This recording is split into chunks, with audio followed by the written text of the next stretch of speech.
Last Sunday of the month. Tama po ba? Last Sunday. So tatapusin na natin ngayong Sunday na to ang pangilang parable. The parables of Jesus. Ilan na po? Pang? 13? Ilan ba? The parables of Jesus in Matthew 13. Ayan. Pero 7 po yun.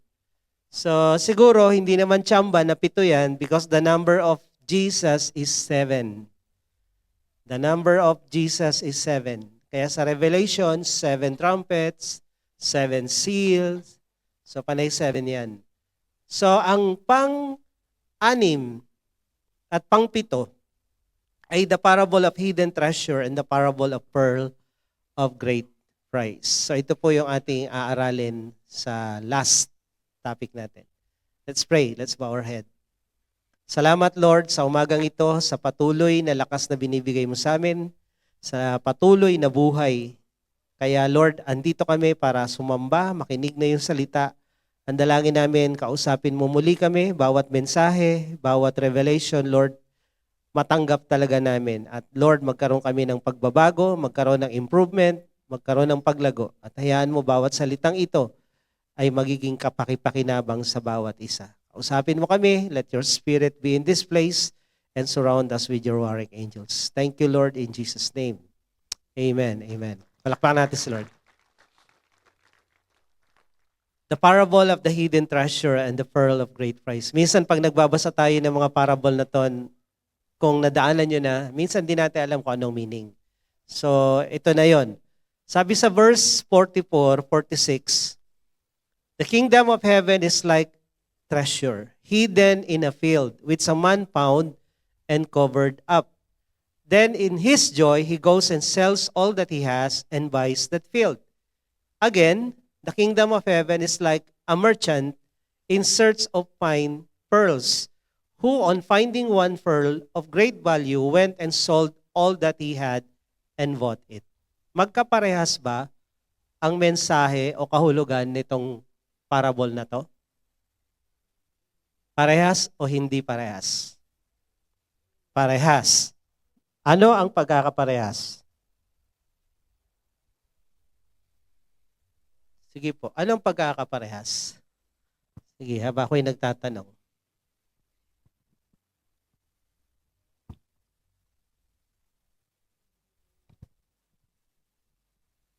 Parehong may presyong binayaran. Ano yung presyo? Mura o mahal? Mahal. Mahal masyado yung binayaran nila. Bakit? Yung isa, binenta lahat. Okay? Binenta niya lahat ng kanyang ari-arian para bilhin yung lupain na merong kayamanan sa loob. Yung isa naman, sabi dito, isang merchant naghahanap ng pinakamahal na perlas at nung nakita niya yon, binenta niya rin lahat. Walang tinira para mabili yung perlas na yon. Alam niyo ba kung saan yung perlas na yon na pinakamahal sa buong mundo? Dalawa lang po matatagpuan ang pinakamahal na perlas sa buong mundo at sa buong universe. Yung una, nasa langit, yung gates of heaven, buong perlas. Yung pangalawa, yung nakatagpuan sa Palawan na perlas na ganito kalaki. Hindi na siya bilog. Kasi alam niyo naman ang perlas, di ba? Saan galing ang perlas?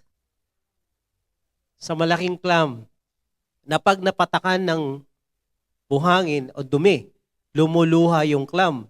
At yung luha niya ay tumitigas, yun ang nagiging perlas. So, pag pumunta kayo ng El Nido, nakailang balik na kami sa El Nido, yung mga clam po, ganyang kalalaki. Okay? Pag pumunta kayo ng Davao, sa Pearl Farm, ganun din, lalaki ng mga clam.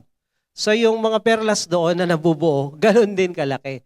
So yung nakita sa Palawan, ay yun yung pinakamalaking perlas na tinago lang nung mangingisda sa ilalim ng bahay niya, hindi niya alam, napakamahal. Eh di kinuha ng gobyerno, dinisplay lang, di ko alam kung binayaran siya. Pero ito, parang ganon, naghahanap siya ng mamahaling perlas at nung nakita niya, binili niya yon. At para mabili yon, binenta lahat. So ano po ang kahulugan? Parehong nagbenta, parehong may binili.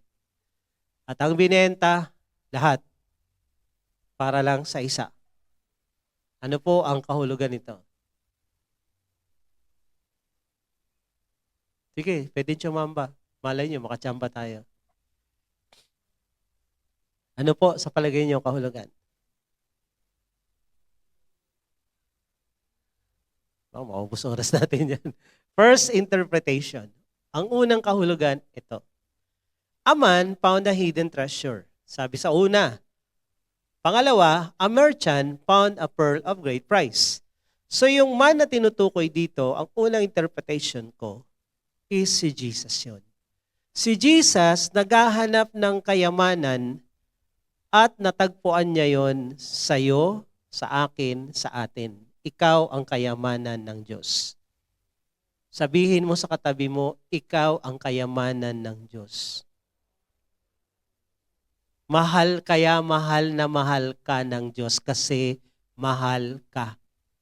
Okay, sabihin mo, kaya ka mahal na mahal ng Diyos kasi mahal ka. Treasure ka eh. Mamahaling treasure. Okay, mamahaling treasure ka, natagpuan ka ni Lord. At sabi dito sa pangalawa, a merchant. Yung merchant, si Jesus din yon. And nakita ni Jesus yung pearl of great price. Sabi mo ulit sa katabi mo, ikaw yon.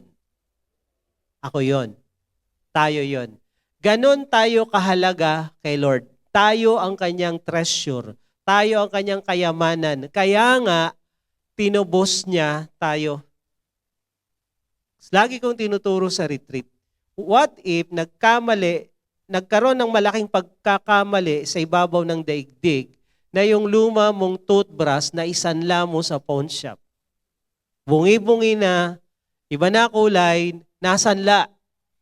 Okay, nasanla. Isang malaking pagkakamali na merong sanla ang tumanggap at isang pagkakamali na nagsanla ka ng ganun. Ngayon, tanong, pangatlong pagkakamali, tutubusin mo pa? Ha? Tutubusin nyo pa yung bungi-bungi yung toothbrush? Nagkamali na nga yung sanlaan una, nagkamali ka, sinanla mo, tatatluhan pa ba natin na kahangalan? Oh, tutubusin hindi. Hindi, bakit? Walang value, walang kwenta yun, walang halaga yun. Ngayon, tanong, ikaw ba tinubos ni Lord? Tanongin mo yung katabi mo, tinubos ka ba ni Lord? Bakit? May kwenta ka ba? May value ka ba? Hindi tinutubos ang walang halaga. Ang tinutubos lang yung may halaga, may value, may sentimental value, may financial value. Hindi hinahayaan ng Diyos yung mahalaga sa Kanya. Tinutubos niya yon. Kaya sabihin mo sa katabi mo, kaya ka tinubos. Mahal ka ng Diyos. Sobra.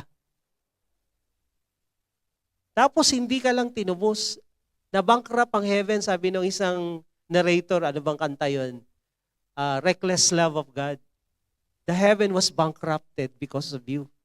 Imagine mo, sinara yung langit, yung bangko, para lang mabili ka. Dahil ang kayamanan ng langit, sino ba?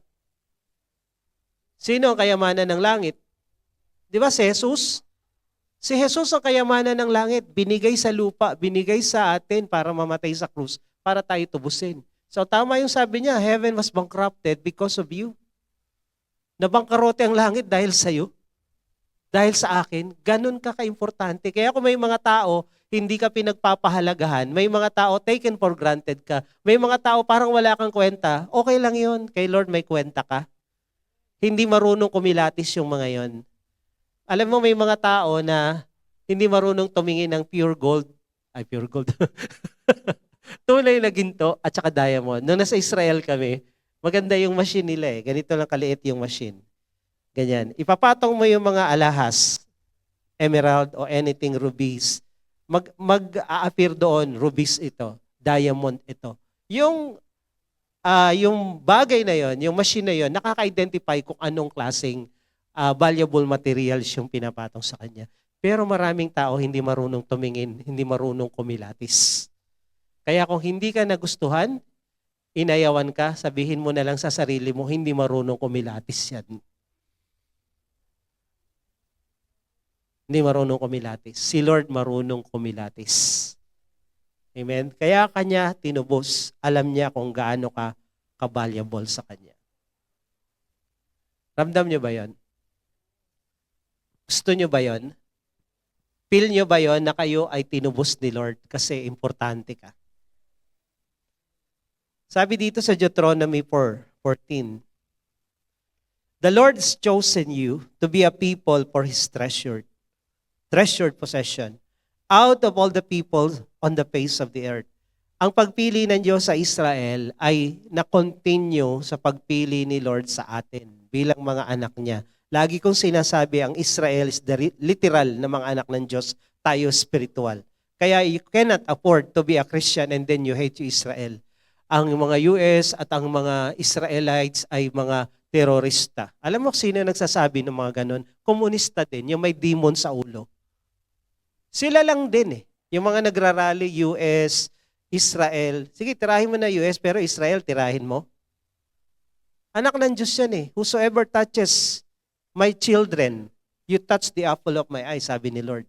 Pag tinira mo yung literal na anak ng Diyos at yung spiritual na anak ng Diyos, tayo, Diyos ang tinitira mo. So, imposibleng Kristiyano ka pero bumabanat ka sa Israel. That is contradiction of your faith. That's not possible. Sinasabi ba natin lahat ng mga Hudyo ay matino? Hindi. Pero ang sabi ng Bible, pinili ng Diyos yan eh. Treasure ni Lord yan eh. So kung yung treasure ni Lord pinapakialaman mo, anong gagawin ni Lord? Ha? Anong gagawin ni Lord? So literal na Israel to. Eh kung tayo treasure ni Lord, pababayaan ba ni Lord na maagaw tayo sa kamay niya? Agawin ng diablo o pakialaman ng demonyo? Ipagtatanggol kaya tayo ni Lord? Poprotektahan kaya? Of course. Treasure niya tayo eh. Kaya sabi dito, the Lord has chosen you to be a people for His treasured possession. Pag-aari na kayamanan. 1 Peter 2:9. But you are God's chosen treasure. Pinili ka ng Diyos, kayamanan ka ng Diyos. So, minsan napapagalitan kayo ng mga magulang niyo, wala kang kwenta. Tama? Wala dito. Lahat dito may kwenta. Okay. Wala kang kwenta. Di ba? Minsan may nadudulas na ganyan eh. Magulang. Pero sa totoo lang, may kwenta ka, hindi mo lang ginagamit. Okay? May kwenta ka. Kasi kung wala kang kwenta, hindi ka tutubusin ni Lord. Hindi ka chosen treasure. So dito, makikita natin yung parable na to. Yung mamahaling perlas. At saka yung treasure na nakabaon sa lupa, tayo yun. At yung tao na nakadiscover, nakakuha, at yung merchant na nakabili, si Lord yun. So you are God's treasure, the joy of His heart. Sabi dito, balikan natin.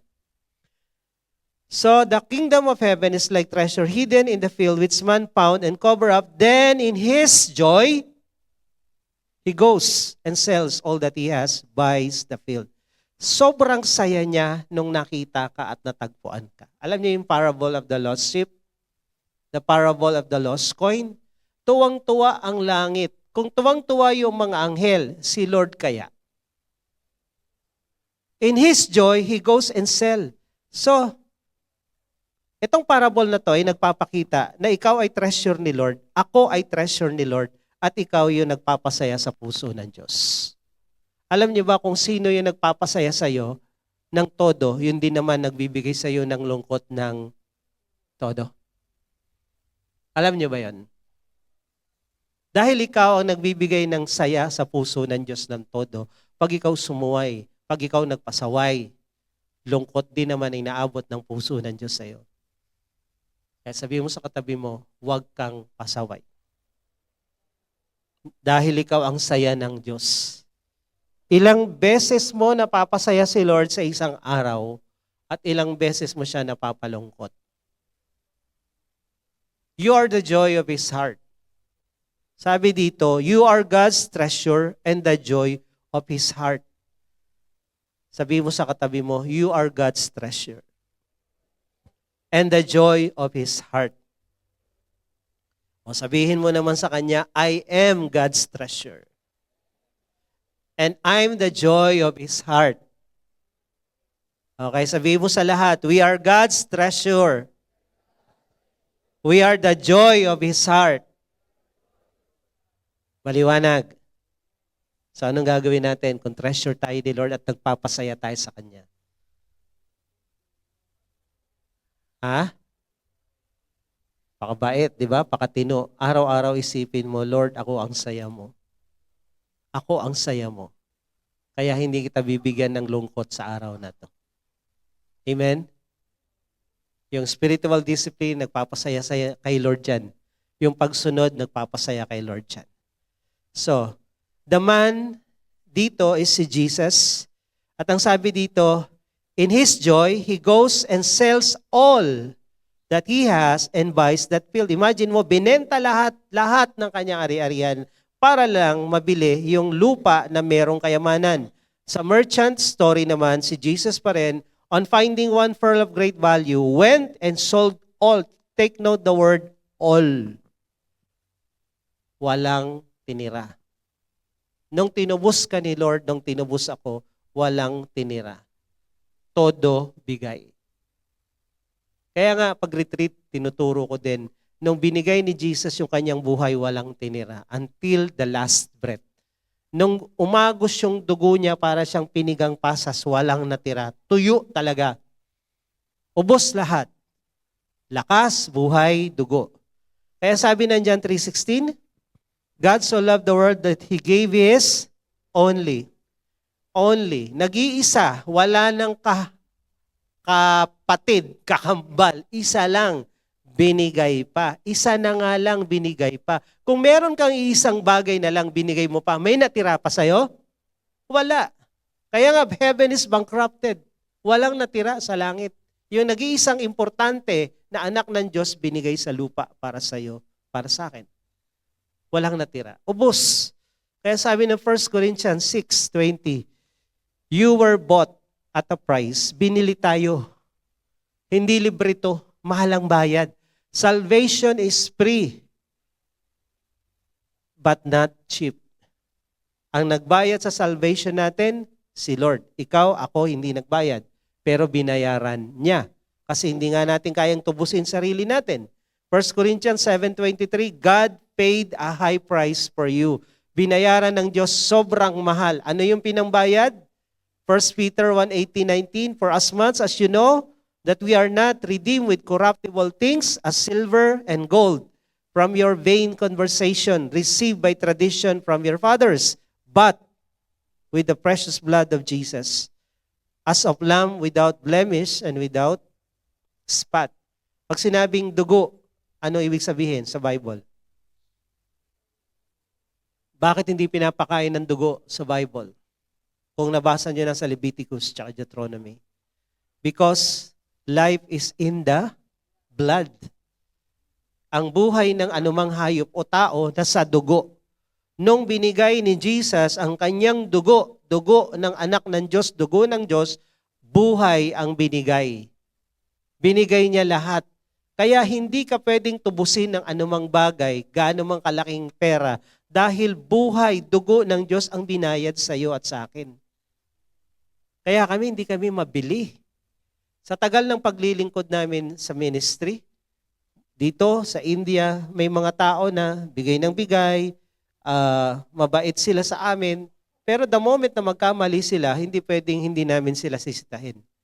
Pero sa iba, yung ibang pastor na nabigyan, tatahimik na lang. Kasi nabibili. So, kami hindi nabibili. Kasi ang pinambayad sa amin para matubos, hindi kayang bayaran ng sino man. Buhay, dugo ni Jesus. Kaya sabihin mo sa katabi mo, hindi ka pwedeng bilhin. Kahit isang maletang pera pa yan. Pangatawanan natin yan. Isang maletang pera, walang kwenta yan. Buhay, dugo ng Diyos ang pinangtubos sa atin. Malinaw po ba yan? Ang prinsipyo at paninindigan at katotohanan hindi pinagpapalit sa pera. Dahil hindi tayo kayang bilhin ng pera. binili tayo ng Diyos. Sobrang mahal. Sa Philippians 2:5 hanggang 8, merong tinatawag na kenosis of God. Yung word na kenosis ay from the Greek word kinos, na naging walang laman. So sabi dito, have this mind among yourselves, which is yours in Christ Jesus, who, though he was in the form of God, did not count equality with God. Bagamat siya ay Diyos, tunay na Diyos, hindi siya nagpilit na manatiling kapantay ng Diyos kasi may mission sa lupa, kailangan niyang bumaba, maging tao. Okay? Dahil ang Diyos, kung bababa, walang katawan ng Diyos, ang Diyos ay espiritu.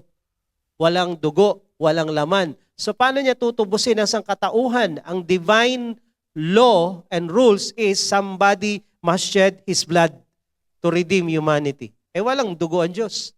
So para magkaroon ng dugo, kailangan niyang bumaba sa lupa, ipanganak ng isang babae, ipagbuntis, magkaroon ng laman, dugo, para paglaki niya, at the age of 30, mamatay sa krus, may dugo na tutubos sa kasalanan ng sanlibutan ng buong mundo. Dugong malinis, walang bahid ng kasalanan. So, Diyos siya, 100% God. Ang sabi dito, but emptied himself, hinubad, tinanggal, nawala ng laman. Okay? Kenosis. Diyos siya, nawala ng laman. Sa sa 1 Corinthians 9, sabi doon, siya'y mayaman. Bagamat siya'y mayaman, siya'y naging mahirap upang tayong mahirap maging mayaman. So na-bankrupt siya para tayo hindi maging bankrupt. Naging pulubi talaga, parang gano'n, literally. Walang laman, empty. Para tayo hindi na maging empty. Tingnan nyo nga yung wallet niyo. Shocking, ano? Di ba, laging, bakit laging may violet dito? Hindi lang pula. So, he empty himself. Ito yung word na kinos, na tinatawag na kinosis. Hinubad niya yung kanyang pagiging Diyos at lahat, pagsamba, kayamanan, taking the form of a servant, being born in the likeness of men, and being found in human form, he humbled himself by becoming obedient to the point of death, even death on the cross. Yung pag-empty, yung kenosis, the purpose is dying on the cross. Hindi ka mamamatay sa cross kung hindi ka nag-empty. Kasi Diyos ka eh. Wala kang katawan, wala kang dugo, wala espiritu ka eh. At mayaman kang Diyos. So, ang Diyos na mayaman naging mahirap, empty. Naging tao. At sabi dito, God became human. God, human. Alam niyo ba, ang tao ang pinakamataas na creation ng Diyos?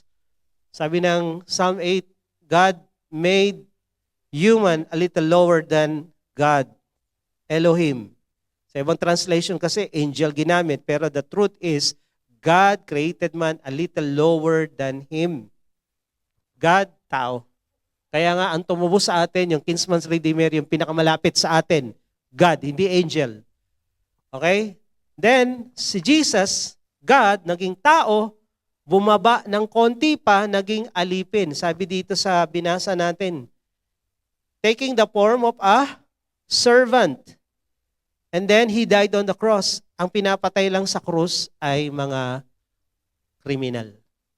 Yung malalang mga kriminal. Dahil ang cross ay death penalty. Yan ay silya elektrika nung unang panahon. Kaya kung si Jesus ngayon namatay, isisilya elektrika o lethal injection, yung mga church ngayon, ang nasa ibabaw ng simbahan nila, ano? Ay di upuan, tsaka injection. Kung ngayon namatay si Jesus, walang cross, silya elektrika, makikita yung mga simbahan, may mga upuan sa taas. May mga silya elektrika sa taas. Kasi yun daw yung symbol ng Christianity. Hindi niya na-gets. Okay, sige. Okay na lang.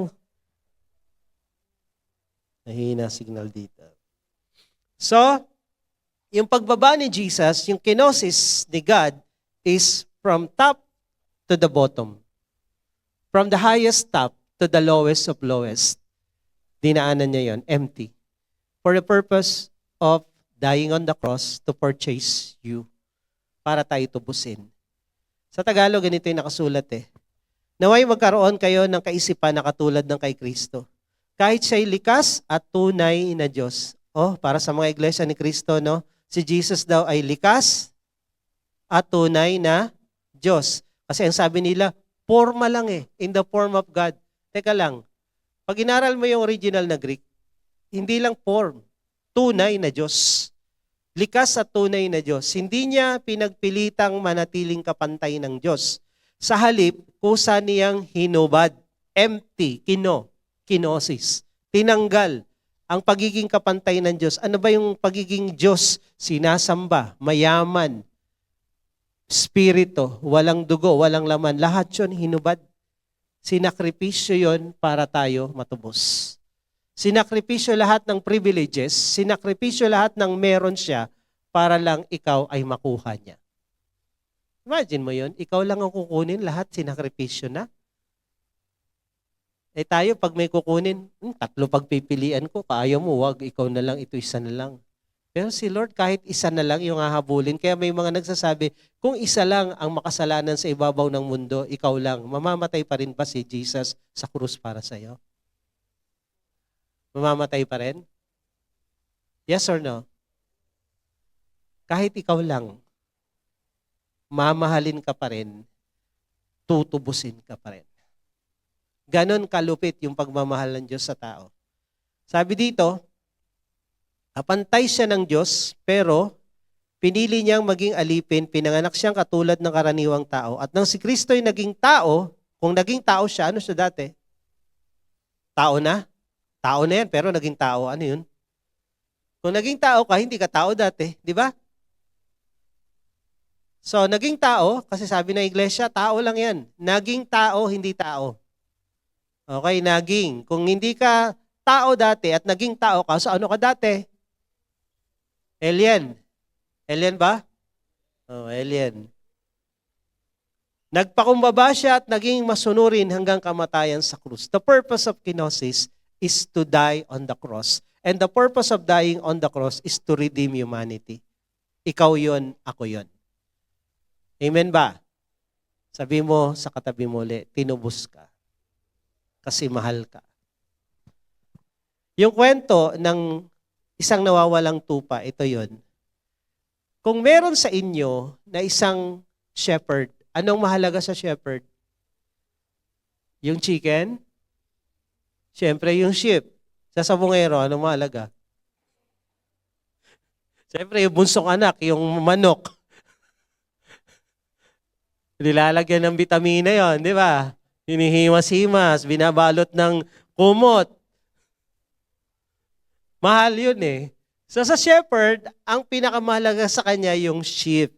So ang sabi dito, kung kayo'y shepherd na wala yung isa, hindi ba, sabi ni Jesus sa mga pare, hindi ba iiwanan nyo yung 99 para hanapin yung isang nawawala?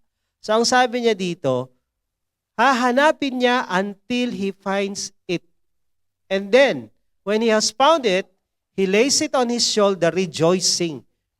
Tingnan nyo ha, ganon kasaya ang Diyos pag may nakitang isang nawawalang kaluluwa. Kaya nga yung mga nagba-Bible study leaders dito, magba-Bible study, tuwang-tuwa ang Diyos sa inyo dahil kayo ang instrumento para hanapin sila. Kaya yung sabi kanina dito, ang sarap ng pakiramdam. Yes, bakit ang saya ng nakakapagdala kay Lord? Yung saya ng Diyos, nandito sa puso mo, dyan siya nakatira. Pag masaya ang Diyos, masaya ka rin. Kaya kung gusto mong sumaya ang Diyos at sumaya buhay mo, mag-soul winning ka, mag-Bible study ka. Ang hirap ng buhay, depressed ako ngayon. Di ka kasi nagso-soul winning kaya depressed Mag-soul winning ka, imposibleng ma-depress ka. Ano nangyayari pag nagso-soul winning? Nalalaman mo yung problema nitong taong ito, mas malala pa pala sa problema mo. Ikaw ang nakukomfort ngayon sa pag-share mo. So anong depress mo ngayon? Yung mga depressed kasi, sarili lang inaatupag. Me, myself, and I. Wala si Lord, wala yung iba, kaya buhay niya, mundo niya, nasa sarili niyang buhay. Kaya pag nasa sarili mong buhay ang mundo mo, depressed ka talaga. Una, naawa ka sa sarili mo. Pero pag nagmi-minister ka sa iba, naaawa ka sa kanila. At pag si Lord nasa buhay mo, naiisip mo, bakit ako maawa sa sarili ko? Napakamahal ko. Tinubos ako, may kwenta ako, may halaga ako. Pag na-depress ka, nakapokus ka sa sarili mo. Kaya kung sasabihin mo, depressed ako, mag-soul winning ka, matatanggal yan. Ganun lang kadali. Hindi naman. Pero isa yan.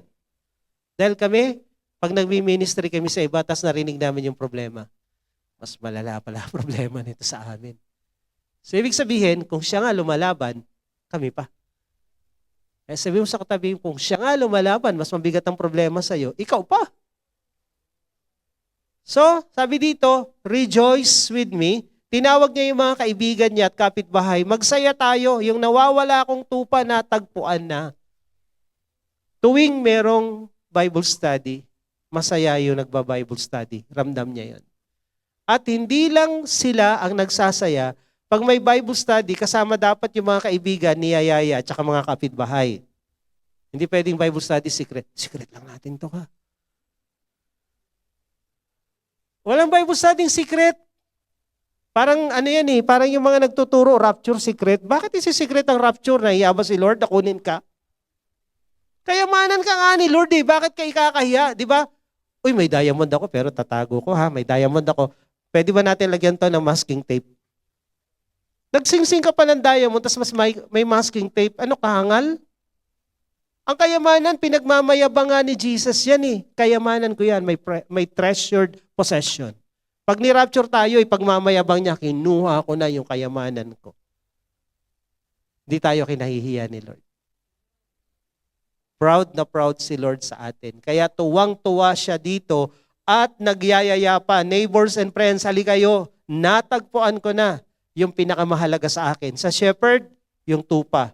Sa merchant, yung pearl. Doon sa nakakita ng treasure, yung treasure ang pinakamahalaga sa kanya. Sabi dito, ganun din naman, nagsasaya ang langit sa isang taong nagkasala, makasalanan na nagsisi at bumalik sa Diyos. Natutuwa ang Diyos, tuwang-tuwa. So yun yung una interpretation. Dadalian ko na lang. Second interpretation, ito.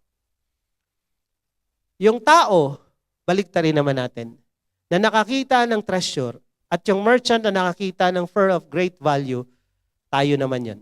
Kanina si Lord siya, si Lord John. Baliktarin natin, tayo naman. Napaka-unfair naman na tayo sobrang halaga kay Lord, tapos si Lord di mahalaga sa atin. So tayo yung tao na nakatagpo ng pearl of great value ng kayamanan. At yung kayamanan na natagpuan natin nung tinanggap natin si Jesus bilang Panginoon at tagapagligtas, si Jesus yun. Ang treasure ko sa buhay, si Lord. Hindi yung bahay namin. Hindi yung mga kotse namin. Si Jesus ang treasure ko. Kaya nga nagtanong si Bethuel, kung magigera na at magra-rapture na pala, bakit ka bumili nito? Ganyan-ganyan. Sayang naman. Hindi yan ang treasure ko. Nakabili kami ng bahay, fully paid na. Wala lang. Ang nagbibigay saya sa akin dalawa, si Jesus at saka yung kaluluwa. Totoo lang. Hindi kami pupunta na India at magpakahirap kung hindi masaya yung ginagawa namin. May hirap, pero pag nakadala ka ng tao, ang saya. Kaya ang pinakamalungkot na buhay yung walang nadadala kay Lord. Ang lungkot ng mga tao yun. Bakit? Wala. Sarili lang inaatupag. Pero yung nahihirapan ka, napapagod ka, yung mga buhay na tatats mo, yung mga tao na tatats ng buhay mo, nagbabago, nabibless sa'yo, ang sarap ng pakiramdam. That's fulfilling. So, ang treasure na hinanap natin at natagpuan natin, si Jesus yun. Tayo yung tao na naghahanap at natagpuan na natin yung pearl of great price, si Jesus. So kanina, tayo yung pinakamahalaga kay Lord. Ngayon, dapat naman si Lord ang pinakamahalaga sa atin. Para fair naman ang laban. Amen. At kung si Lord, nagsakripisyo ng kanyang buong buhay, na bankrupt ang heaven para sa'yo, para makuha ka niya, ganun din naman dapat tayo. Tayo ngayon ang nakatagpo ng kayamanang yan, kaya ba nating iwan ang lahat para sa Kanya? Kaya mong iwan yung pangarap mo para lang makasunod kay Lord. Kaya mong iiwan nung ako pumunta ng Aklan at nagtayo ng church. Iniwan ko kakilala ko. Iniwan ko yung church na hinawakan ko dito sa Metro Manila. At pumunta ako doon not knowing anything kung ano mangyayari. And then, nung pumunta kami sa India, iniwan namin ang bansa namin. Iniwan namin yung mga kaibigan namin. kamag-anak, iniwan namin yung mga miyembro namin, yung church, pagdating sa India, nothing, zero. Pero pagdating doon, nakapagtayo kami ng 3 church ngayon, 6 na. So, kaya nyo bang iwanan ng lahat, sumunod lang kay Jesus? Sabi na iba, may ganun. Akala ko church lang. May ganun pala, may ganun. Sino yung kayang gawin ito? Kung kinaya ni Lord na ibigay ang lahat para sa'yo, sinurrender niya lahat para makuha, ikaw kaya mo? Nga, tas nga kamay no kaya? O kakayanin? Kakayanin ha? Kasi ito talaga eh. Tayo yung merchant, tayo yung tao, nakita na natin anong pinakamahalaga. Ang pinakamahalaga hindi yung asawa mo, hindi yung anak mo, hindi yung negosyo mo, hindi yung trabaho mo, si Jesus. Kaya hindi pwedeng si Jesus huli. May busy kasi ako sa trabaho eh. Kasi yung anak ko walang maghahatid. Teka lang. Iniwan ni Jesus ang langit at lahat para sa iyo. Bakit hindi mo kayang iwanan ang lahat para sa Kanya? Hello? Ang magmahal sa kanyang magulang, kapatid, anak, nang higit sa akin, hindi pwedeng maging alagad ko.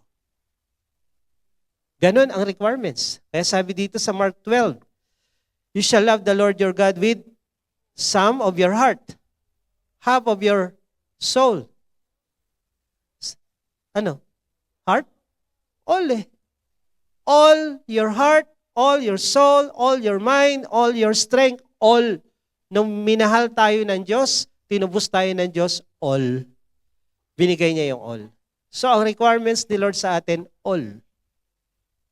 Kaya sana all. So, can we give our all just for Him? Kung yun ang ginawa niya sa atin, dapat in return, ganun din yung gawin natin sa Kanya. So, can you give to God all your talents, time, treasure, your money?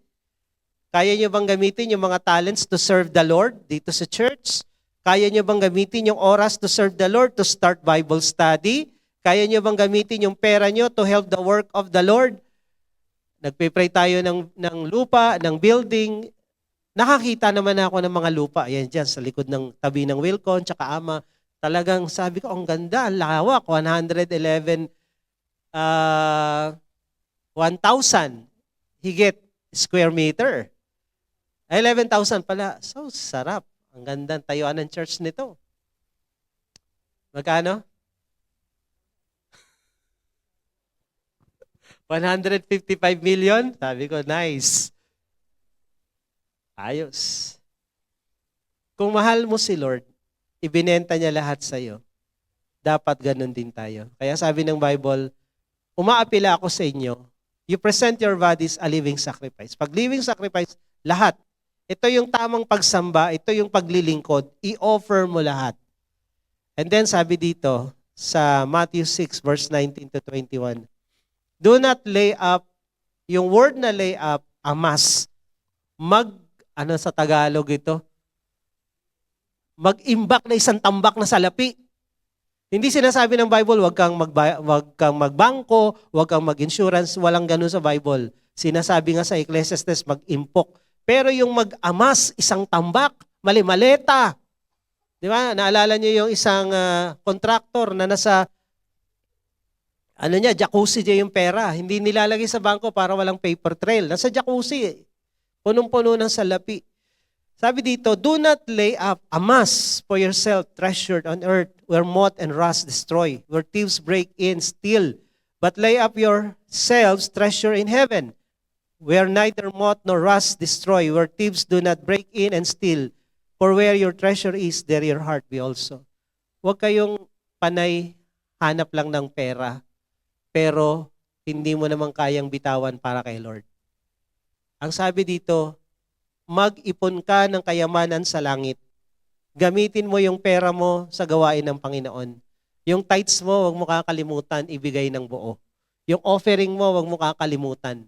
At kung may kailangan pang iba, kung marami kang pera, gamitin mo yan. Dahil pag namatay ka, hindi mo yan madadala.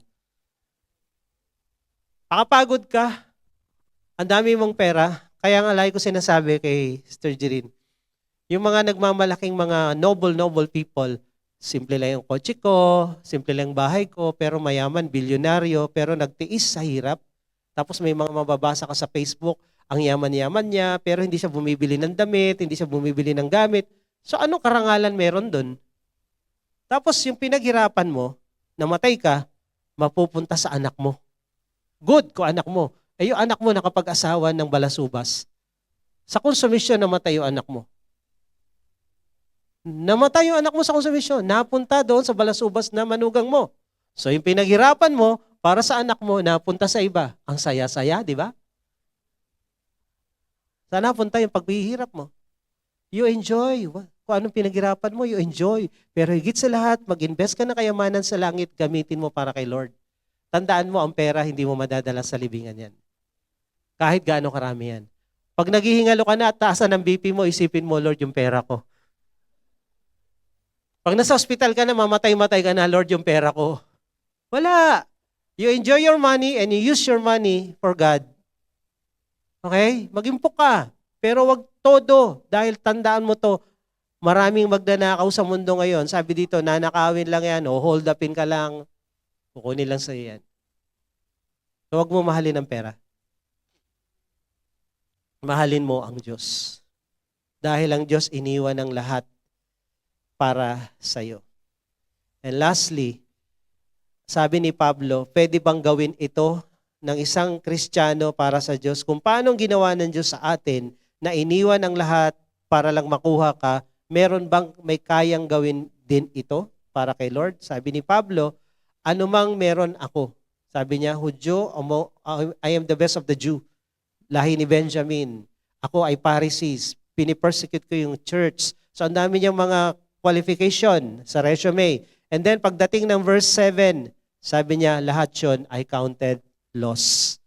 For the sake of Christ, indeed, I count everything as loss because of the surpassing worth of knowing Christ Jesus. Yung pera ko, yung edukasyon ko, lahat ng attain ko sa buhay, baliwala yan, makuha ko lang si Jesus. Makasunod lang ako sa Kanya. For His sake, I have suffered the loss of all things and count them as rubbish in order that I may gain Christ. Lahat ng meron ako, sinakripisyo ko, makuha ko lang si Kristo. Si Lord, lahat ng meron siya, sinakripisyo niya, makuha ka lang. Ikaw ngayon, ano ang kaya mong isakripisyo? Huwag ka lang mawala kay Lord. Marami dito, sinakripisyo si Lord. Huwag lang mawala ang trabaho. Huwag lang mawala ang jowa na unbeliever. Sinakripisyo lahat, si Lord ang sinakripisyo. So, base sa treasure na to, base sa parable na to, sinakripisyo ni Lord lahat para sa iyo, para sa akin, dahil ikaw, ako, ang treasure niya. Ikaw, ano ngayon ang gagawin mo? Si God ba ang treasure mo? Wala na sumagot. Hindi asawa, hindi anak, hindi trabaho, hindi negosyo, hindi pera. Sino treasure mo? Sige, tayo.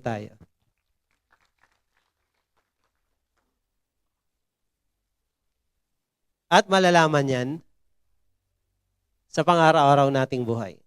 At makikita yan kung ano ginagawa nyo araw-araw. Malalaman yan pag may mga choices na dapat kang piliin. When you are in the crossroad, sinong pipiliin mo? Diyos, asawa mo, anak mo, pamilya mo, trabaho mo, negosyo mo. Sinong pipiliin mo? So you will decide and you will prove to God sino ang treasure mo. But I tell you, decide now na si Lord lang ang pinaka-treasure natin sa lahat. The rest is secondary. Kasi merong nagsasabi, ang pamilya ko kayamanan ko. Yes, tama yon. Pero wag niyong ipapantay kay Lord. Secondary lang sila. Amen? Dahil inuna ka ni Lord, unahin mo si Lord. Sino po yung mga first time na naka-attend dito? Meron po ba? Taas nga po ang inyong kamay. Wagayway. Ayan. Okay, palakpakan po natin sila. Baba po kayo dito. Pag-pray ko kayo, tapos na tayo. Closing prayer po tayo. So, I just want to bless you. Punta po kayo dito. Dalayan nyo na yung mga gamit nyo. Kung may mga nag-invite, ay samahan nyo na lang din. Kung wala, yung mga ushers natin. Salamat po sa inyong pagdalaw at pagdalo. Nawa, ito ay simula lang. Welcome po kayo dito sa Juhia. Ang Juhia po ay Jesus Our Hope, International Assemblies. Sige po, pila po kayo dito. Usog po yung iba para hindi kayo magsiksikan. So Jesus Our Hope, ang ibig sabihin ng Juhia, International Assemblies. Ang grupo po namin ay walang tinataas na relihiyon, sekta o anuman. Ang tinataas po namin dito si Jesus lang. At tinuturo namin Bible lang. So yung mga narinig nyo kanina about the parables, it's all in the Bible. And I believe, kinausap kayo ni Lord sa pamamagitan ng mga salita na yan. Kagaya ng sinabi ko kanina, kung may mga tao na nireject kayo, parang tinitreat lang kayo as secondary citizen or walang kwenta, kay Lord, lahat kayo may kwenta. Kay Lord, lahat kayo mahalaga.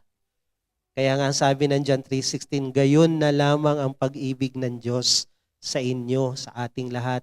Ibinigay niya yung nag-iisa, yung pinakakayamanan ng langit, binigay si Jesus. Nabankrupt yung langit para sa'yo dahil ang mahal mo eh. Hindi ka kayang tubusin ng anumang bagay. Kahit si Gabriel mamatay sa krus, anghel o si Rafael, hindi kayang bayaran. Lahat ng pari, pastor, ipako sa krus, hindi pa rin kaya. Si Jesus lang talaga ang may kayang magbayad sa mahal na presyo mo. Sobra kang mahal. Si Jesus lang. Ngayon, binayaran ka ni Jesus, ang tanong, gusto mo bang tanggapin yung bayad para sa iyo? God so loved the world that He gave His Son. At sabi ng John 1:12, as many as receive Him, Jesus, they will become children of God. Magiging anak sila ng Diyos. Pag tinanggap mo yung binigay ng Diyos Jesus, hindi religion, hindi sekta, hindi grupo, si Jesus mismo. Gusto niyo po ba? Pray tayo. Let's bow our head. Let's close our eyes.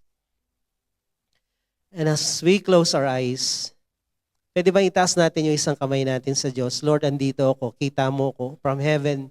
Look at me, Lord. I need you. I know you died for me on the cross. Grabe yung binayad mo para lang ako matagpuan at matubos. At habang tayong lahat ay nakayukot, nakapikit, sumunod po kayo sa panalangin ito. Sabihin niyo, Panginoong Jesus, ako po'y lumalapit sa iyo, nagpapakumbaba. Inaamin ko, ako'y isang makasalanan at wala akong magagawa para iligtas, para ayusin o baguhin man ang aking sarili. Ngunit Panginoon, ako'y nananampalataya, kaya ka namatay sa krus, ay para tubusin ako, bayaran ang lahat-lahat ng mga kasalanan ko na hindi ko kayang bayaran. Salamat, Panginoon, tinubos mo ko, binayaran mo ko ng buong buhay mo, ginawa mo kong precious treasured, precious possession mo. Kaya in return, gawin din kita na pinakamahalaga sa buhay ko. Salamat, Panginoon, sa pagmamahal mo na binigay sa akin. Ito ang aking dalangin. Sa pangalan ni Jesus. Amen. Ako na lang po magpipray. Pwede nyo nang ibaba ang inyong kamay. Patuloy lang tayong nakayukot, nakapikit. Dakilang Diyos, salamat po sa kabutihan mo. Salamat sa sobrang pagmamahal mo sa amin. Maraming tao hindi nakita yung aming worth. Maraming mga tao hindi nakita yung value namin, pero ikaw kitang-kita mo. Dahil ikaw ang lumikha sa amin, ikaw ang tumubos sa amin, ikaw ang nagmahal sa amin. Alam mo kung ano ang value namin. Kaya Lord, salamat. Ngayon naintindihan namin ang dalangin ko, Panginoon, sa bawat isang nandirito. Hayaan mo, Lord, maranasan nila yung pagmamahal na yun na ibinigay mo dun sa krus ng Kalbaryo. Hayaan mo, mapil ng bawat isa na importante sila sa iyo. At dahil importante sila, pinili mo, minahal mo, mula ngayon, Panginoon, hawak mo na ang bawat isa. Hindi mo hahayaan na ang gawa ng demonyo, malayo pa sila sa iyo. Kaya pray for them, ano man pinagdadaanan din nila, patunayan mo ikaw ang Diyos na buhay, kaya mo silang katagpuin, kaya mong gumawa ng himala, kaya mo silang pagpalain. Salamat po at sa lahat ng nandirito ngayon, sa lahat ng aming narinig, Lord, minahal mo kami, itinodo mo, wala kang tinira. You empty yourself. Hayaan mo, gawin din namin ito sa iyo. Thank you, Lord. We give you praise. We give you all the glory and honor in Jesus' name. Amen and amen. God bless you po.